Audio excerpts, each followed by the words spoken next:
लोगों से निवेदन कर रहा हूं भारतीय जनता पार्टी से कि कम से कम जो भी आप गलत काम कर रहे हो, कम से कम भगवान राम का अगर नाम लेते हो तो उनसे डरो, आप भगवान राम से डरो। उनको मर्यादा पुरुषोत्तम कहा जाता है। उन्होंने, उनके अंदर जितनी भी अच्छाइयां हैं, अगर 1% अच्छाई भाजपा अपना ले तो जितने भी व्यभिचार हो रहे हैं भारतीय जनता पार्टी नेताओं द्वारा, जितने भी भ्रष्टाचार हो रहे हैं, जितने भी लूट हो रही है, जितनी भी गालियां दी जा रही हैं विपक्ष को, लोगों से लेकर के सेना को, ये सारे गलत काम करने से पहले लोग सोचते। लेकिन विद्या भाई, ये लोग भगवान राम को तो मानते हैं लेकिन भगवान राम की नहीं मानते हैं। जिस दिन भगवान राम की मानने लग जाएंगे उस दिन भगवान राम भी प्रसन्न हो जाएंगे कि हाँ, Sujata Pande. Okay sir, okay sir, अब मैंने आपको पूरा वक्त दिया, अब रुक जाइए आप। सुजाता पांडे, आप कुछ बोलना चाहती है, बोलिए, उसके बाद मैं सवाल पूछूंगा आपसे। पहले बोल लीजिए, आप बोलना चाह रही। देखिए, मैं ये कहना चाहती हूँ कि जो योगी को वोट मिलेगा वो सिर्फ राम मंदिर पे नहीं मिलेगा, राम मंदिर के मॉडल पे मिलेगा। तो देहिक दौविक भौतिक तापा राम राज नहीं काहू व्यापा। आप देख लीजिए उसको कैसे वो चरितार्थ कर रहे हैं, इस बात पे वोट मिलेगा। क्योंकि जब आप बात करते हैं कि कैसे जनता जो है वो बेहतर जिंदगी जिएगी, तो उसमें इकोनॉमिक डेवलपमेंट आता है। जीएसडीपी जो हो गया है 22 लाख करोड़ से ज्यादा का हो गया है। जो इन्वेस्टमेंट आया है 35 लाख करोड़ से ज्यादा का इन्वेस्टमेंट आया है। उसके बाद ईज ऑफ डूइंग बिजनेस में, जिसमें उत्तर प्रदेश का कहीं नाम ही नहीं था, उस आज सेकंड नंबर पे है Uttar Pradesh ease of doing business में। 5 इंटरनेशनल एयरपोर्ट है, 12 एक्सप्रेसवे है, गंगा एक्सप्रेसवे, डिफेंस कॉरिडोर है। 10,000 से ज्यादा क्रिमिनल या तो मिट्टी में मिल गए या फिर जेल में है। 18% से, और ये एनसीआरबी का डेटा है कि महिलाओं और बच्चों के प्रति जो क्राइम होता था अखिलेश यादव के राज में, जहां हर मिनट 10 बलात्कार होते थे और कम से कम 15 हत्याएं होती थी, वो जो यूपी जिसको बोलते थे कि small capital of the crime है, एक तरफ राम मंदिर का मॉडल है और दूसरी तरफ सुशासन का मॉडल है, और ये दोनों मॉडल इतने स्ट्रांग हैं कि योगी आदित्यनाथ को उत्तर प्रदेश से कोई हिला नहीं सकता है। जैसे मोदी को 2019 में और 24 में कोई हिला नहीं पाया। ठीक है, निकुल पटेल जी, अब राम मंदिर या राम का जो मुद्दा है उस पर क्या फुल स्टॉप लग जाएगा? क्योंकि आज तो देखिए राम मंदिर के सारे कार्य संपन्न हो गए हैं। राम मंदिर में जितने भी मंदिर हैं, वहां पर जितने भी भगवानों की स्थापना हुई है, उन सबकी प्राण प्रतिष्ठा हो गई है। सभी भगवानों की प्राण प्रतिष्ठा हो गई है, तो डेफिनेटली अभी भारतीय जनता पार्टी से यही अपेक्षा रखेंगे कि उनका आगे राम पे कोई राजनीति ना हो। लेकिन अगर हम 2024 की बात करें तो मोदी जी को भी उत्तर प्रदेश के अंदर किस तरह उनको तकलीफ हुई हम सब जानते हैं, और 80 सीटों में से उनको सीधे सीधा कितना नुकसान हुआ वो हम सब ने देखा है। और अगर लोग, क्योंकि हमें पता है कि लोकसभा चुनाव से ठीक पहले मंदिर पूरा नहीं हुआ था, फिर भी किया गया, वो सब हमें पता है। और हमारा धर्म ये कहता है कि मंदिर जब तक संपूर्ण बिल्ड ना हो तब तक नहीं करना चाहिए। हमारे जो सनातन के जो धर्माचार्य जी होते हैं, जो उन्होंने भी बोला था, पर इन्होंने नहीं सुनी।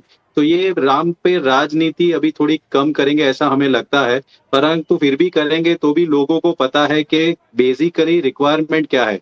जो एडमिनिस्ट्रेशन से उनका बेसिक नीड्स होता है कि भाई उनका बिजली, पानी, शिक्षा, हेल्थ, ये सब सही तरह से मिले, और उत्तर प्रदेश उसमें फेल हो रहा है। इसी वजह से लोकसभा में हमने लेकिन मेरे को एक चीज बताइए निकुल पटेल, राजनीति का मतलब क्या होता है? राजनीति की परिभाषा क्या है? राज्य के लिए जो नीति, ठीक है, राजनीति उसी को कहते हैं। मेरा सवाल ये है सर कि अगर राम मंदिर के लिए राजनीति यानी कि नीति बनाई गई तो उसमें आपको क्या दिक्कत है?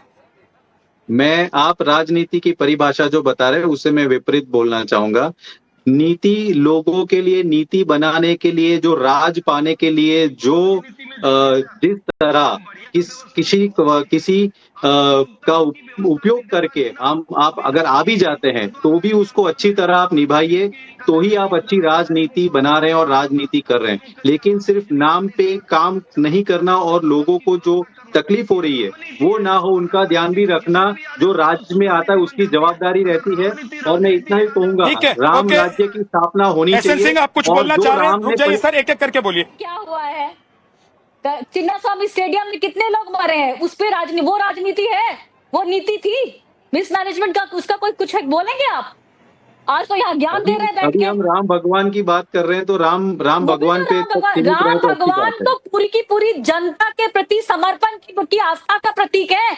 आपकी जब आप ट्रॉफी उठा रहे थे तब लोग मरे हुए थे, उस समय वो संवेदनशीलता की बात करेंगे आप, और आप यहाँ बैठ के ज्ञान दे रहे हैं। आप कह रहे हैं, आपको पता है कर्नाटका का बेरोजगारी रेट कितना है? बताइए जरा, कितना? आप इतना ही अगर आपको तकलीफ हो रहा है तो जब लोग स्नान कर रहे थे तब भगदड़ मची, आप लोग राहुल गांधी की बातें सुनते हैं, उनका वो जो गाली गलौज स्टाइल सुनते हैं, और यहाँ आके आप चिन्ना स्वामी का एग्जाम्पल दे रहे हैं। लोग आस्था से जब स्नान करने आ रहे थे तब आपका एडमिनिस्ट्रेशन क्या बता रहा था, आप बताइए। पे बात करना है ना, तो पहले वो सरकार को बर्खास्त करो, सिद्धरामैया को बोलो कि रेजिग्नेशन दे, डीके शिव कुमार को बोलो कि रेजिग्नेशन दे।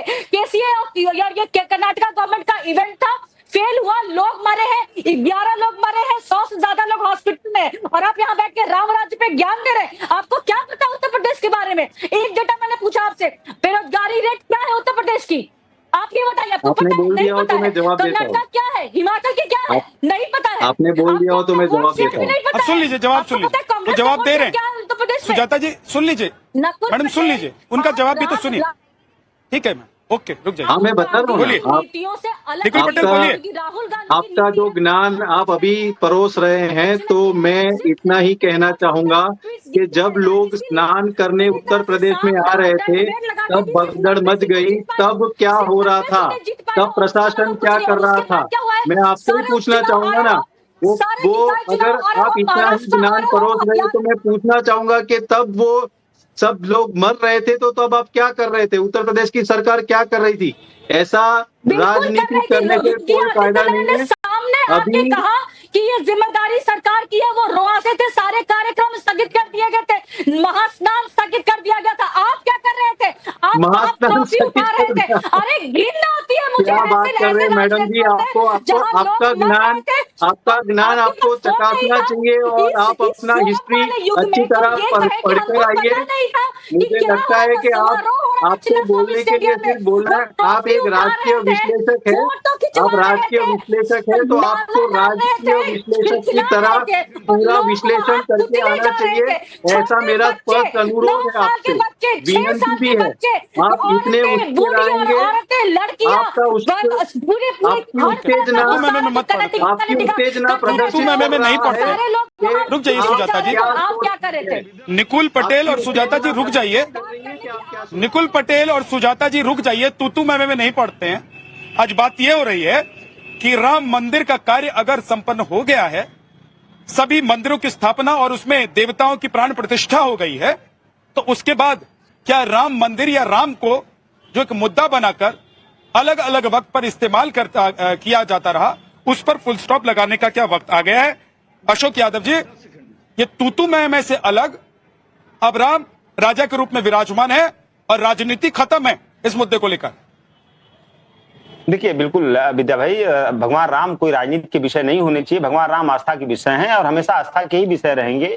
दूसरी बात देखिए, भगवान राम के नाम पर जिस तरह से भारतीय जनता पार्टी एक गलत परंपरा की शुरुआत करनी चाहिए, जो अपूर्ण मंदिर का उन्होंने चुनाव के पहले जो कि शंकराचार्य जी ने और सभी लोगों ने इसका विरोध किया था, उसका परिणाम क्या हुआ? दुष्परिणाम देखिए विद्या भाई क्या हुआ कि 62 से 33 पे आ गए, और जो अपने आप को नॉन बायोलॉजिकल महामानव बताते हैं स्वघोषित, वो उनकी 3,27,000 वोट कम हो गए माननीय मोदी जी के, उनके खुद ही कॉन्स्टिट्यूएंसी में। अच्छा, तीसरी बात, अभी हमारी बहन सुजाता जी, पहली बार मुझे लगा कि कोई भाजपा का अघोषित प्रवक्ता अभी बेरोजगारी दर की बात करता है। मैं तो यही सुनना चाह रहा था कि जो एनएसएसओ ऑफिस है, नेशनल स्टैटिस्टिक्स सर्वे ऑफिस, उसकी जो आंकड़े बहन जी 4 साल से नहीं आ रहे, 5 साल से, कोविड काल के पहले आए थे आंकड़े, और उस आंकड़ों में बताया गया था कि highest rate of unemployment from 45 year, 45 सालों से सबसे हाईएस्ट रेट था। तब से मोदी सरकार उसमें गोदरेज का ताला लगा दी, लिंक का ताला लगा दी, न जाने कौन सा ताला दी, तब से कोई आंकड़ा विद्या भाई नहीं आ रहा है बेरोजगारी का। मैं तो बहन जी से पूछ रहा हूँ कि कम से कम देश की बेरोजगारी दर बता दे जो एनएसएसओ ऑफिस ने जारी किया हो।